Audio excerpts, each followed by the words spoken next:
Well, hello and welcome to another edition of Unplugged. Last week we spoke about short game, long game, and this was another classic example of that where it's very difficult to live in both of those spaces at the same time. I'll further explain that in a moment, but a lot to talk about as well over the course of this episode. We'll have a few pieces around Callum Wilkie's 150th game, 150 in a row from debut, mind you. Jack Steele's 100th game as captain this week, which is a terrific effort. You look at the likes of Danny Frawley and Nick Riewoldt that have been able to achieve that in the past. We head down to Kardinia Park to take on the Cats, who are a side we generally match up pretty well against. I am going to text a few Collingwood supporters and ask where the best place to sit at Kardinia Park is, and I'm sure they'll be able to come back and say, look, whenever we go down there, it's da-da-da-da. I say that firmly tongue-in-cheek. But, yeah, the short and long game that we spoke about last week, it's the long game. It was another one that probably enhanced your thoughts on the long game, thinking, these kids look all right. They were very competitive against a side that had found a bit of form. And part of me, a day or two later can see that. But in the moment, I live only in that short moment. And that's a game where, every fibre of your being, when it's unfolding, wants to win it. And when the siren sounds and you've lost by a kick, it's incredibly frustrating, and you're sad and annoyed and go through all of that roller coaster of emotions. So I guess, Nick, I'm still coming to terms with trying to play the short and the long game. I can't play the long game when the game is on. I get too fully engrossed in it, and it hurts as much as any other loss would. And it's only when you get to about now that you can start to maybe rationalise it a bit. Yeah, well, I think also, it comes down to the opponent as well, I think. And I hate losing to Sydney. I hate losing to Hawthorn. I hate losing to these teams. And so it is hard in those moments, because all you want to do is beat these fuckers and just, get the points and all those sorts of things. And you look back to last year and the Carlton game. And I think, we spoke about it then, like, should we have lost that game? How hard are you playing the long game, and how much value do you put on winning the short game? There's certainly an argument to be made for both, but, I think I tweeted something like, there's no experience like winning experience. And so I will always take a win over a loss. But at the same time, given where we are in our development journey, our process, whatever you want to call it, there is no doubt that getting another, piece of elite talent into this squad would be very useful. Every team can have more talent, more elite talent. We're certainly, in that conversation. And so, I think right now what we need to be looking at, outside of the short game result, which is, wins and losses, but how are they performing? And I think over the last month, I reckon we've seen some bloody good signs out of this group. And, it has been a bit of a mixture. Some of the kids have been up and down. Some of the vets have been up and down. But when they put it together for those, 2 quarters a game, and you get the kids, you're running the lines and kicking long and playing direct footy and tough footy. And you get guys like Jack Steele, who looks like he's getting back to, tough, competitive, strong across the ground, Jack Steele. And you've got Jack McRae tackling and chasing and,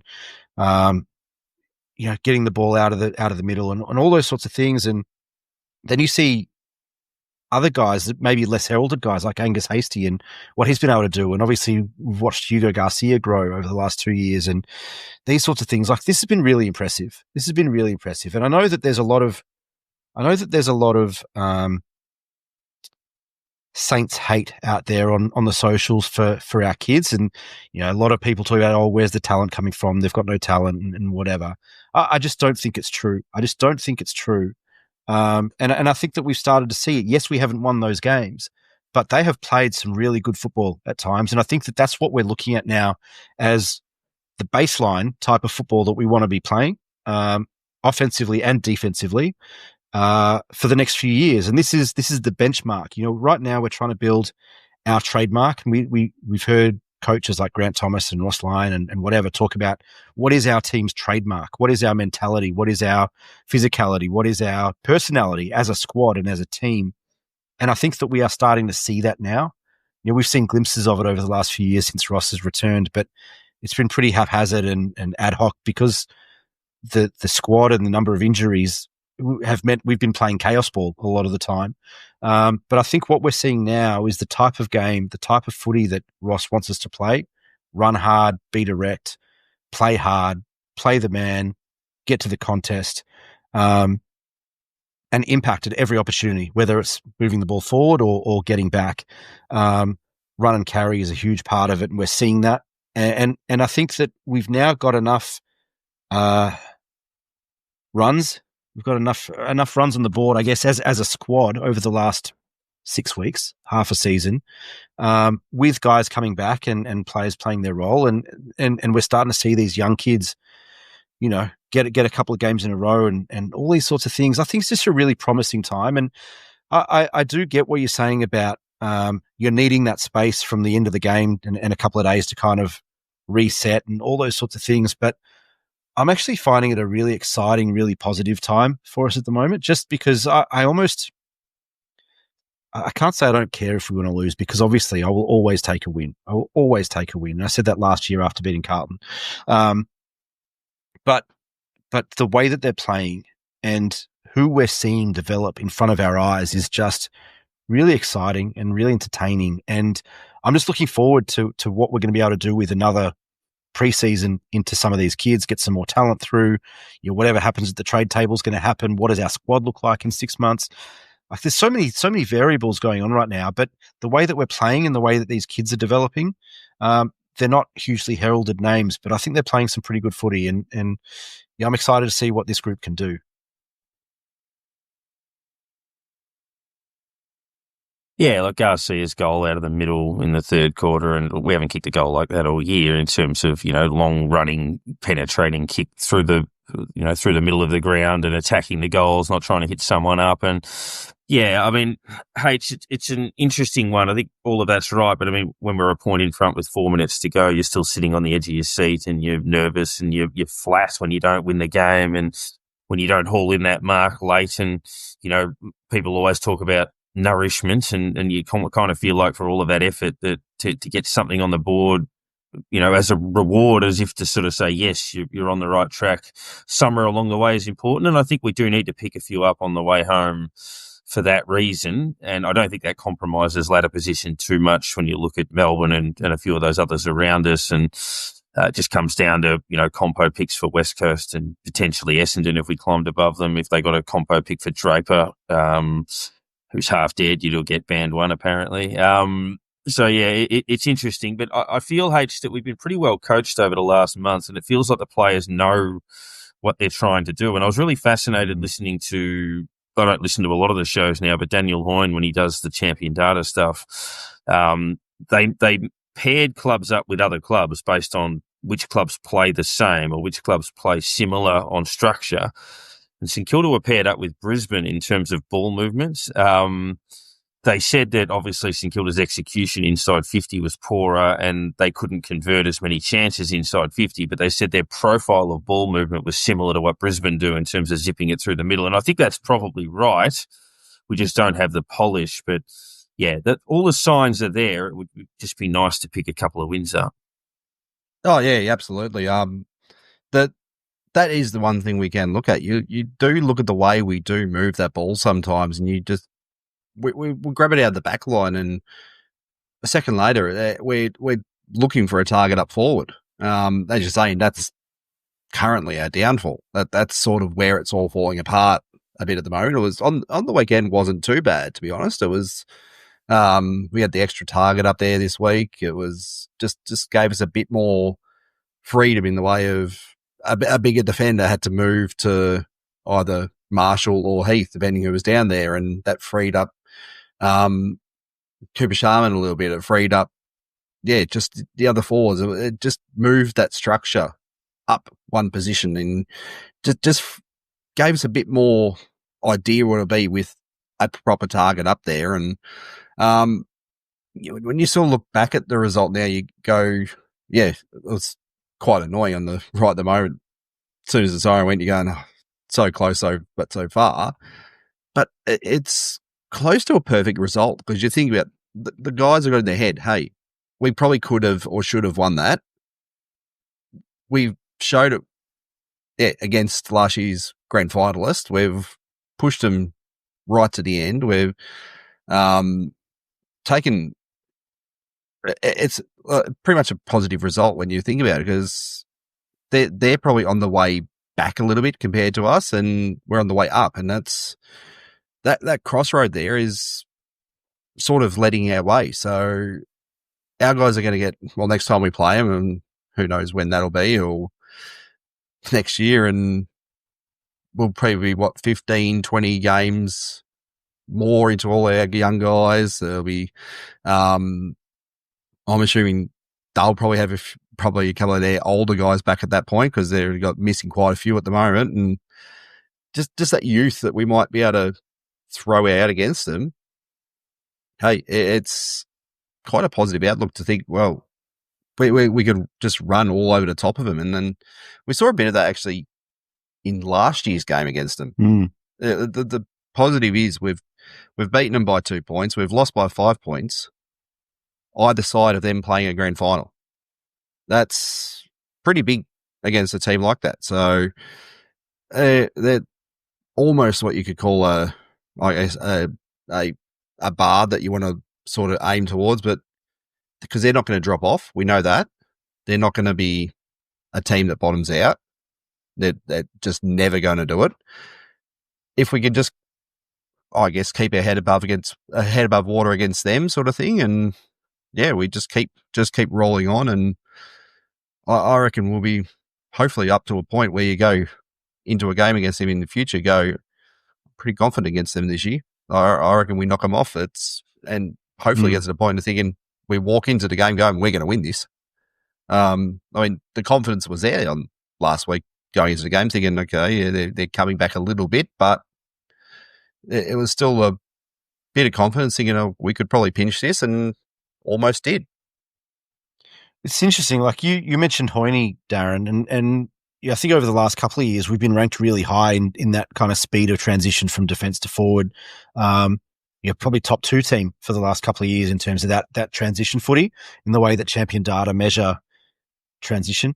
And I think that we've been able to see that, H, like you mentioned, we've been able to see parts of that, elements of that on the ground and watching as fans. But I think what we're seeing now is much more of a balanced unit. And so it's not just helter-skelter, from half back to half forward. It's much more balanced and thought out. And I think, like you said, Darren, they know what they're doing.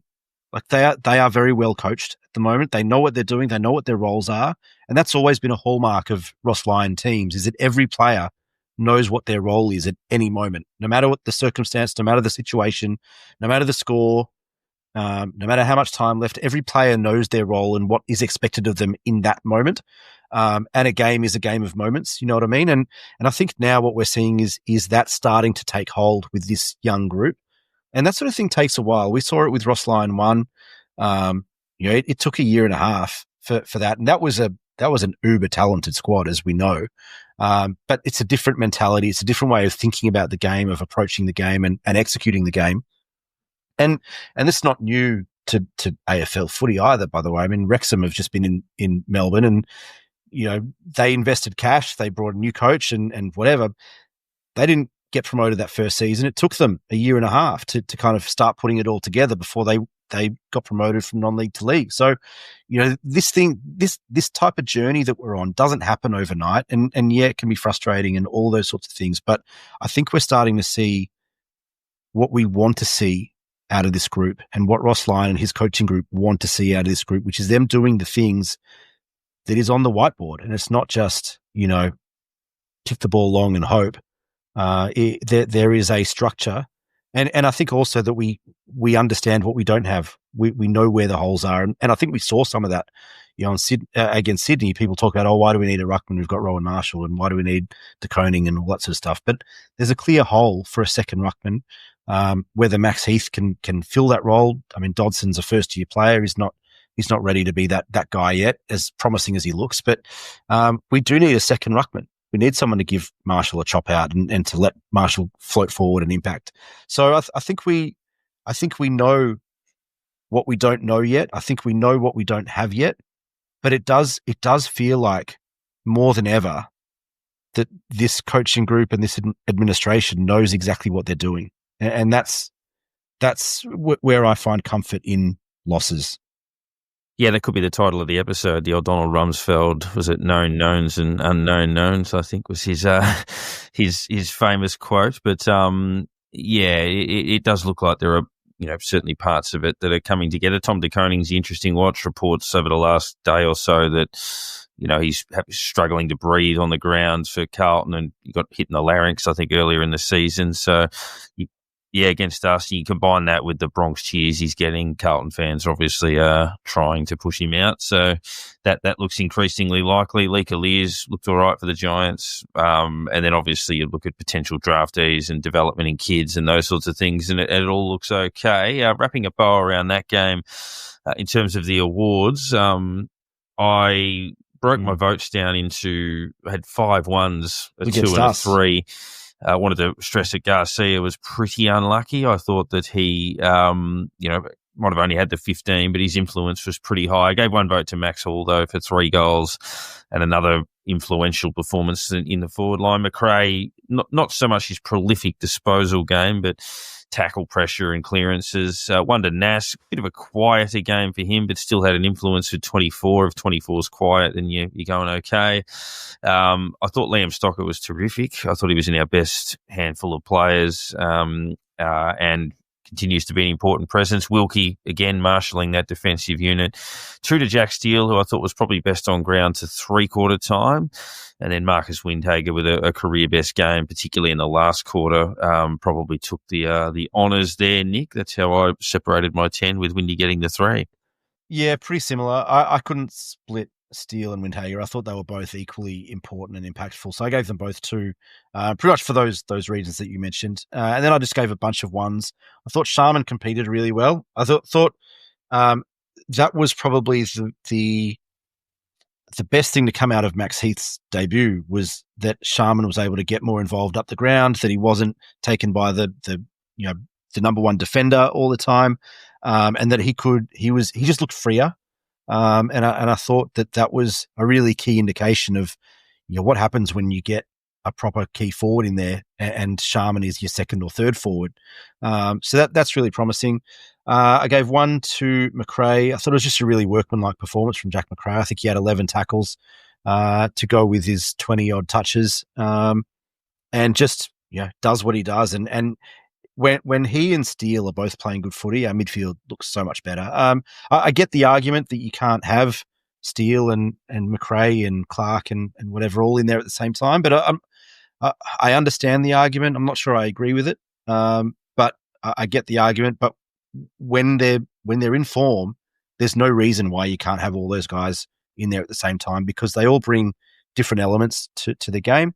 I gave 1 vote to Mitch Owens. Thought his bully ball game was back in the forward line, just the way that he attacked, run straight lines, hit the contest, hit the man, make your physicality felt, all those things. That's the Mitch Owens that we've seen, when he's had to play as a key forward over the last 2 and a bit years or whatever, since he moved into the forward line.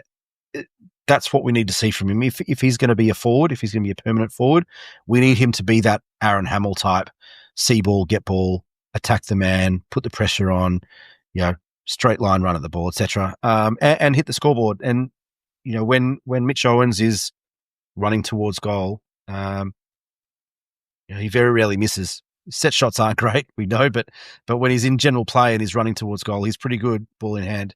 I gave a vote to Max Hall. I thought just another really polished game from Max. So it wasn't the type of game from the week before, but this guy can do bits of everything at a really high level. And I said it last week, and how this guy went undrafted for so long is beyond me. Watching him now and watching him flourish, I know, people will be saying that about Cal Wilkie, and have been saying that about Cal Wilkie for years. How did this guy go undrafted for so long? He's about to play his 150th game in a row. But Max Hall could be another one of these kind of, bonus pickups. I believe it's close. Everyone's asking about the deal and a new contract for Max Hall. I believe it's close. It's coming. If it hasn't already been signed, and potentially they're just waiting to announce it, then it's very close. So keep an eye out for that. And one vote to Callum Wilkie and Jack Sinclair, who just stood up as leaders of this side. Sinclair running through the middle. Wilkie is very rarely beaten, as we know. Certainly not their best games, but they're such strong leaders in a team that needs leaders. They did just about everything that was asked of them from a leadership. Stand up when you're required. Do the thing that you need to do.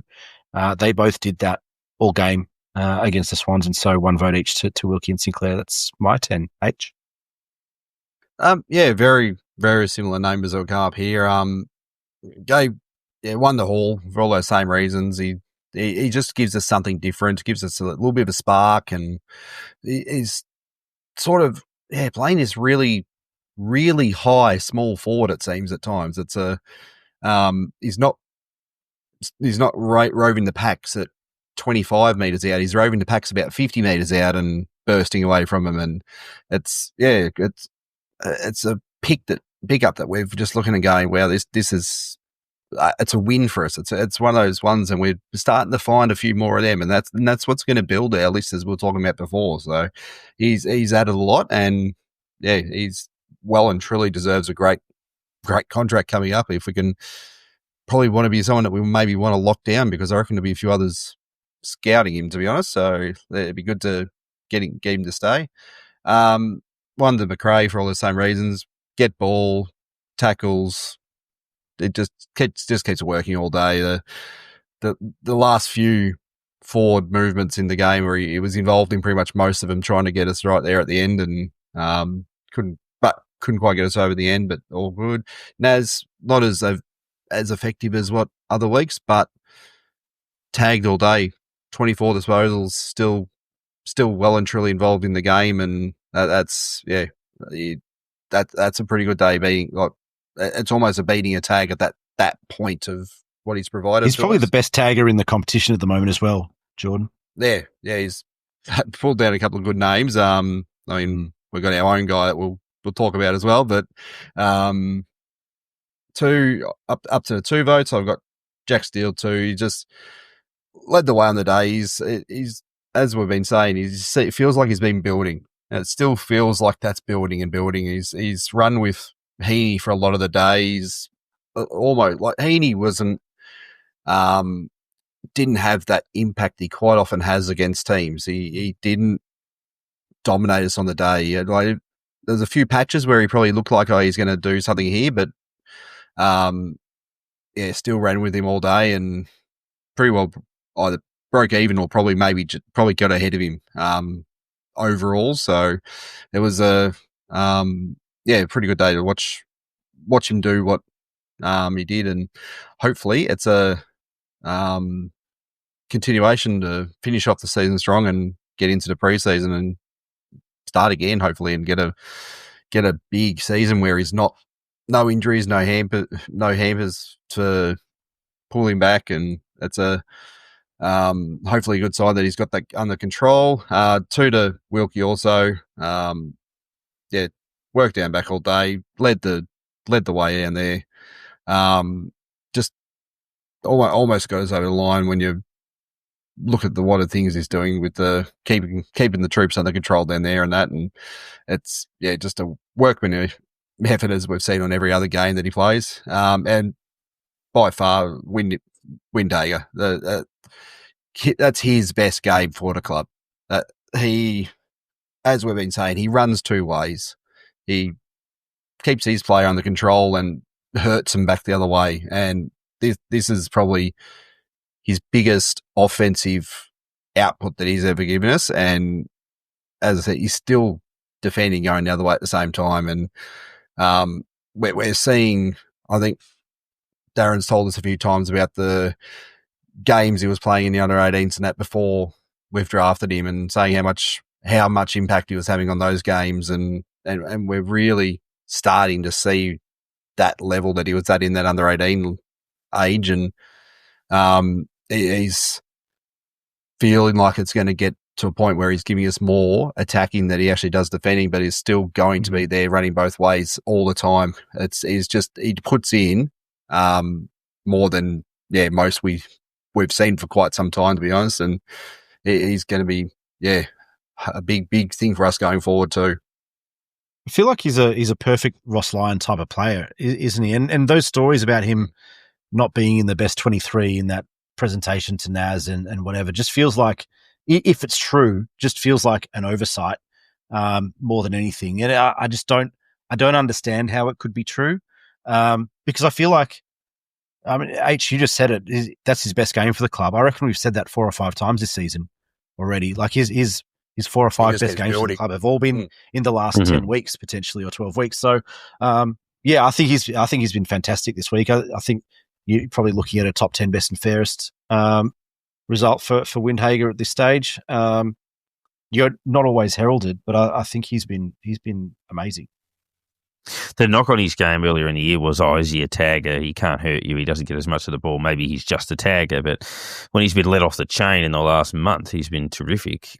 Huge numbers of ball going forward and challenging the scoreboard. And, he's a contract we need to lock away too. We talk about Nash and Hall. Windhager definitely another one that we want to secure. And, he's adding those strings to his bow that suggest he's going to be, I'm not saying he's Lenny Hayes, but you know what I mean? Like Lenny Hayes was an inside mid who just blossomed.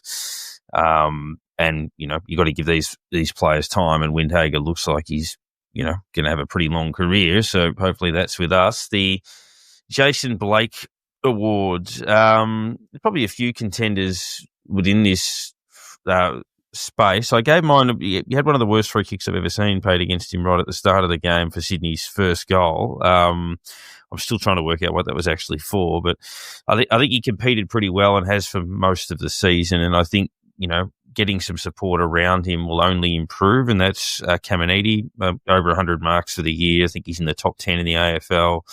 A lot of intercepts, not always particularly steady with ball in hand, but I think he's doing a good job. He's a competitor. He's enthusiastic. He gets around his teammates. And I think if he's going to survive as an AFL footballer, it's going to be as a key position defender. So he gets my nomination this week. H, where did you land? You got to mention before, mainly through his burst out of the centre and kicked the goal out of the square. And Hugo Garcia, he's just giving us that bit of leg out of a tight position in times. He finds ball, finds gap, and he seems to do it pretty well. And if he doesn't have that gap in front of him, he's smart enough to turn and find a player who's got that space in front of him, or he's just got a good football brain.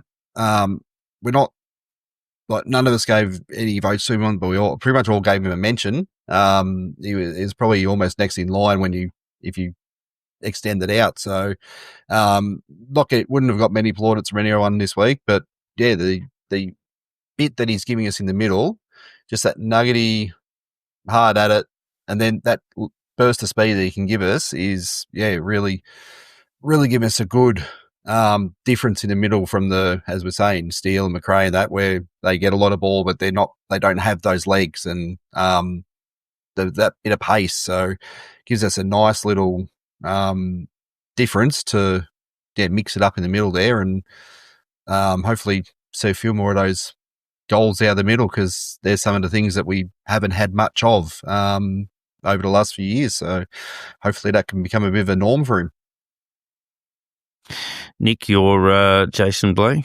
I had 2, and I wanted to see which ways you guys went before I decided, because Darren, you took one of my 2 with Hammer, and I think it's very well deserved, and I thought you put that pretty well. My other one was Liam Stocker, and I said it last week about Hunter Clark. Liam Stocker is another one that I think we are just a better team with him in it for a number of ways. Obviously, his hardness, his toughness, his attack on the ball. His disposal's pretty good for someone that's kind of known for their toughness.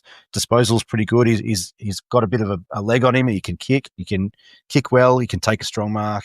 He can win his own ball. He can go on the outside.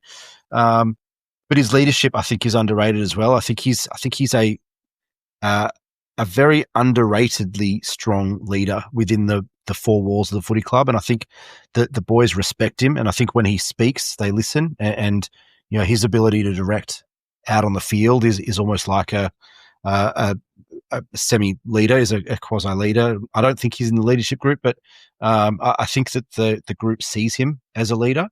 And he just does things like he's never going to fill up the stat sheet. He's not going to get you 28 kicks and whatever off a wing. But I kind of see him as the in cricket terms, is the off spinner that takes down 45 overs in a test match. Just holds down one end, for 18 overs in a row, while you've got your strike bowlers rotating from the other end. And he might end up with figures of 2 for 120, but he's done a valuable role in terms of holding down one end and allows your strike bowlers to go and take 3 for 40 and whatever. So he's never going to do those flashy things and be the main man in whatever it is that we're doing. But he plays such an important, underrated role that doesn't get a lot of plaudits. But I think he's just so important to the way that we structure up and the way that we want to play in so many different ways, that he's almost invaluable to who we are as a team. When you think about that, we talked about before, our trademark and our personality as a team, I think he's super important in that regard. Shout out to Ross Flegel, passionate Saints man, who always refers to him as our Aaron Hamill of these days. I know he doesn't play the same role as Hamill, but that type of tough spiritual leader. Love him. What's that? The barometer. Yeah, that's right. Some of those marks he took in the last quarter where he was just sort of stood there and held blokes off and took one-handers. There's a lot of strength involved in that. Shannon Knoll Awards. I think there was always going to be attention coming to this player, so I don't blame him for that. He was that hot at the start of the year, but he's kind of gone from all-Australian lock to not a chance at all in the space of about a month. And you kind of feel that had he had maintained 70% of that form, we probably would have won 2 or 3 of the games that we've played in the last month, and that's Jack Higgins. Had a very good season, and I just hope more for his sake that in the last 6 weeks he recaptures some of that form and finishes the year strong. You don't want it to be a case of 2 halves where it's like brilliant early and then just disappeared. But yeah, he has indeed disappeared. So I'm hoping that in the next 6 weeks he can recapture some of that spark. H, yours? I've had to go on with Liam Henry. He's got a spot in the team. Just haven't felt like he really is pushing to keep that spot yet. He's probably going to need a little bit of time to get back into it, I guess, but it's got to be sooner rather than later. There's a little bit there, but it just doesn't feel like he's really, really pushing and showing reasons why we brought him over here and accepted him into the club when he asked to come to us. And he has that ability. He has the ability to be a game winner, a game breaker, a goal scorer, but yeah, we need to see it sooner rather than later, and hopefully it starts happening soon. Because I'd hate for him to run into the end of the season either being dropped or not playing very well, just poor form, and I don't want to just be a 8-9 possession no goal tag along every week. That's not the reason we brought him in. So let's just hope it's just a settling back into the team thing, and we'll see something happen soon. Yeah, I think he got burnt a couple of times on the weekend when we didn't use him. So hopefully maybe they can bring him into the game a little bit to try to boost his confidence. Nick, maybe it's your turn for a bit of a tee off. Yeah, well, it's not going to be a classic Philip Daladakis rant, but on the media, and we've spoken a lot about the media over the last month or so. Second quarter, we kicked 3 goals in a row. We're about 16 points up, I think, from memory. And Jared Healy says something like, this will be a big win for the Swans if they can get back into it. And I'm just thinking, like, the ball hasn't even been bounced again. We're dominating the game. We're winning the ball around the ground. We're winning on the inside, the outside. We're playing direct footy. We're hitting the scoreboard. We've kicked 3 in a row. How hard is it to just go, this would be a pretty big win for the Saints. These plucky Saints underdogs, weren't expected to win. Brodie Grundy's back. He's playing good footy. But these Saints are taking it right up to the Swans. That wouldn't have been hard. But instead, no, we've kicked 3 goals and all of a sudden the Swans will do well to win this one now. Like, I don't understand the mentality of that type of comment. Like, you're there for your analysis and your special comments. Why not try and be positive to the team that's playing positive footy at that moment? And I don't understand it. And it just felt like a classic teardown. And I'm not trying to make this some boohoo, this is St Kilda, blah blah blah. I'm honestly not trying to make it like that. It's just there does seem to be a trend of the teardown as opposed to the build up, and where it would be so much nicer and as a neutral fan to watch that game and go, oh, actually the Saints are playing pretty well. Like, they've just kicked 3 in a row. They're playing good footy. Like, to have that validation from the people that are meant to be the experts and the analysts on air and whatever would just be nice once in a while. And I just felt like it just felt like that classic teardown, as opposed to, like, he wasn't really building the Swans up. Like, we know the Swans are a good side. We know they've got a lot of good players, but we hear negative stuff about us all the time. It just would have been nice in that moment to get a bit of validation that we're on the right track, that we're doing something okay. And I don't know, I just felt like that in that moment, that comment felt so out of place and just so unfair, that Jared, get better.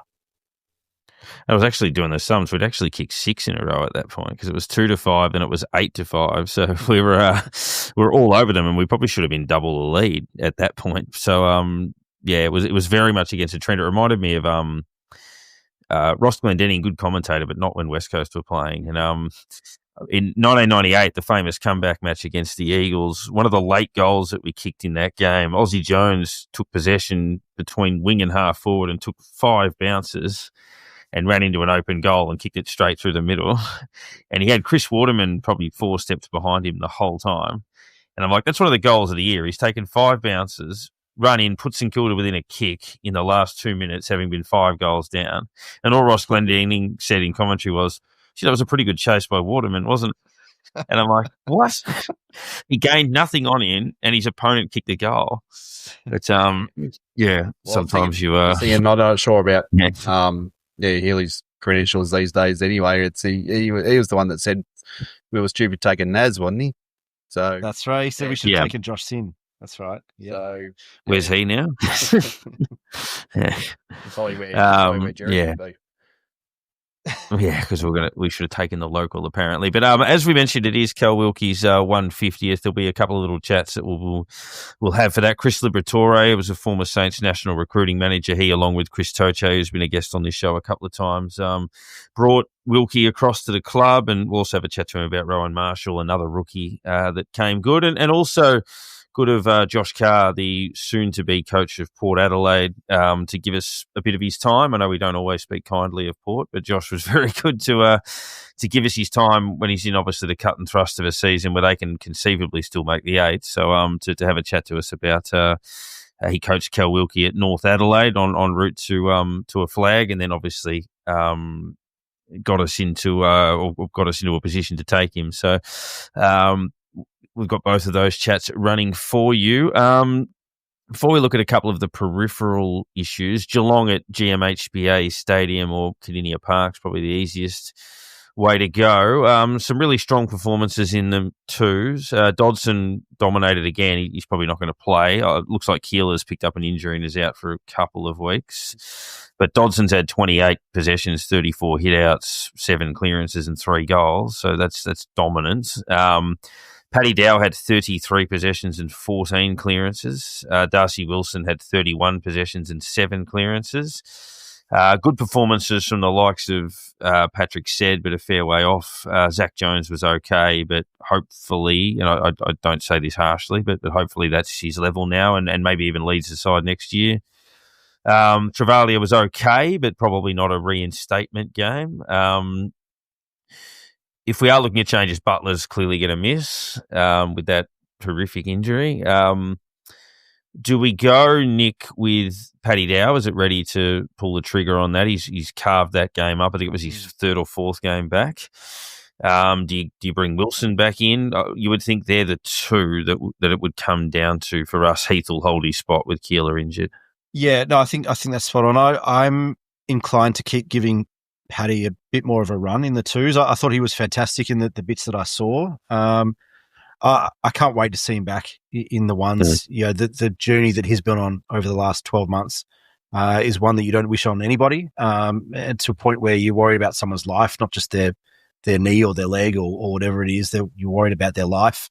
To come back and play footy is a pretty amazing story. So I'd love to see him play. I'm not sure it'll be this week and the tight ground. I think it's probably more suited to a Marvel comeback. I'd like to see Wilson come in for Butler and push Henry forward. I think that's the way potentially that we get Liam Henry more involved, is that you give him that pressure forward type role. And hopefully that then translates into getting some hands on ball and hitting the scoreboard. Because we know that, you know, when someone like Dan Butler is doing those things, that invariably, you know, he'll hit the scoreboard too. And so maybe that's the way of kind of giving Liam Henry that role. Here's your purpose this week. Go out and put immense pressure on their defenders, and you know, hopefully that means some mistakes coming out of defensive 50 for them, and a couple of opportunities for you to get on the scoreboard, and then Darcy Wilson back onto the wing half forward where he can use his running power. And again, potentially hit the scoreboard, because we know that he loves doing that. So that's probably the change that I would make. Wilson in, Butler out, and push Henry forward. That's probably it for me as well, H. And in terms of the game, we match up well on them. They're in finals mode. Kardinia Park's a very different beast to Marvel, but last year they beat us by, 7 or 8 points there. And we've beaten them in all of the other Melbourne games. My worry immediately after the Sydney game was, if you keep playing that well and losing, that there'll be a drop-off in a game somewhere. But I'm not sold on that, because I think our structure probably holds up, and our system holds up well enough that we'll probably just keep being competitive, and it's just whether we win or not. Yeah. How do you sort of see it? Well, that's what we want, though. I mean, we could expect to go down to Geelong and they could absolutely annihilate us. I mean, that's not out of the question. But if we turn up and we're competitive, we'd lose by a couple of goals or something, you sort of go, well, that's good. They're flying. They're heading towards finals. They're in a position that they should be beating us easily at their home ground. They're 11 positions above us on the ladder. Yes, we've gone up well against them in recent times. Obviously, at home more. We were in all right against them early last season, but now that's 40 weeks prior to this game. So it's a tough one to go down there and actually play well, and it's even harder to beat them down there. So get down there, work our structures that we're trying a few things for next year, you'd assume by now, giving players a couple of roles, working out different things that we maybe want to try. These are the teams you need to do against, the teams that are at the top. Because if things work against them, you know it's going to work against most teams. So it's the sort of thing you think, well, we might try a few things and they don't work, and Geelong kick 5 goals in 5 minutes or something, and it sort of blows the game open. But we've got to expect that kind of thing now. So, as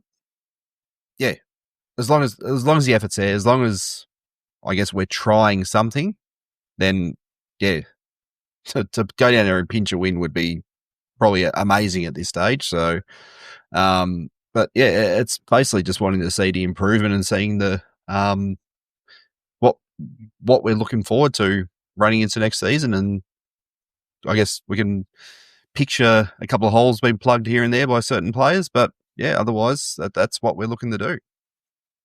Who goes to Cameron, you reckon? I mean, I think Windhager will probably match up on Max Holmes, and just run with and run off.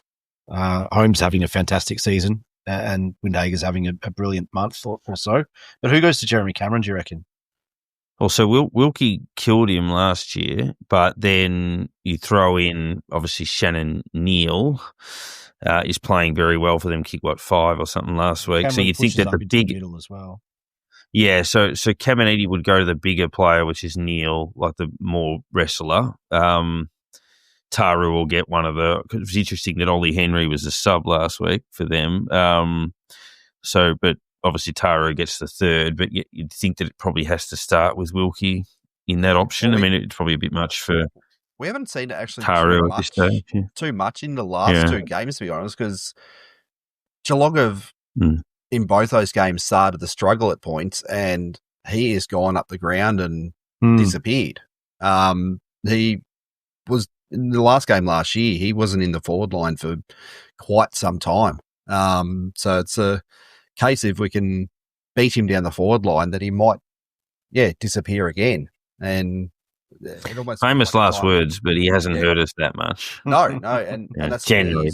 He's kicked a couple against us here and there, but it's never been, never been a massive domination. It's been always the way that used to be. Hawkins would be the one that would get us rather, and Cameron would just play the sort of second fiddle against us. But it was always that bigger forward that would hurt us more. So hopefully, we can see him trotting off to the midfield, trying to find the ball again, and that'd be a win on our behalf. Danger might play forward a bit too. Obviously, Bailey Smith would need some attention, as we mentioned, as well, depending on what they do. And obviously, the ruck battle's one that we should measure up okay in. But it'd be nice to not have to say our last win down there was 1999, which was a famous win. The Robert Harvey getting crunched and 5 goals down in the last quarter against the Wind. But it'd be nice. So last year, obviously, we were close. A couple of years ago, we kicked the first 5 against them, and they got beaten by like 10 points. So we've had our moments down there. 2004, we lost by a kick. So hopefully we can nut that out. I guess the final point, you don't want to end the shows on a sour note, but how much oxygen do we want to give to the cretin who decided to, I assume, create a burner account because there's no identity whatsoever on that particular account to get into NAS, and it appears the reason or the motivation was that he was the last leg in a multi to get a certain number of disposals or something like that. But to resort to that type of thing, we see it all the time. I mean, look, I work for a betting company, so I understand that, the aspects of what it can do to people and those sorts of things. But you see it in tennis where players get death threats and all of that sort of stuff. It's just, mate, put the phone down. Don't bet this week. If you're going to turn into an absolute fuckwit, then it's not for you. Yeah. If you can't, if putting a bet on means you can't eat that week, then you know what I mean. You're doing it wrong. But I mean, there's a million things we could say about it, Nick. But it's a person with a deep set of issues, and people like wanganeen-milera or anyone for that matter should never have to accept that. That's right. And I've worked for a betting company in the past. I mean, we're involved in sports media. Betting is a part of the landscape and the environment. It is what it is. I mean, there's two conversations, right? There's the betting aspect of it and what can be done from that perspective. But the other part is I do think that people sometimes use the last leg of the multi excuse to bring out the worst in them. And would they have sent that message to Darcy Wilson if he didn't get 19 possessions? And you know what I mean? Like, would he have sent that same message to Bailey Smith? Would he have sent that same message to Jeremy Cameron or Nick Dacos? Like, I just maybe you would. I don't know, but there doesn't seem to be the same level of vitriol in these messages that end up in the inboxes of Indigenous players and First Nations players that is not the same for other players. And I think we can debate the merits of sports betting and gambling and advertising and all those things until the cows come home.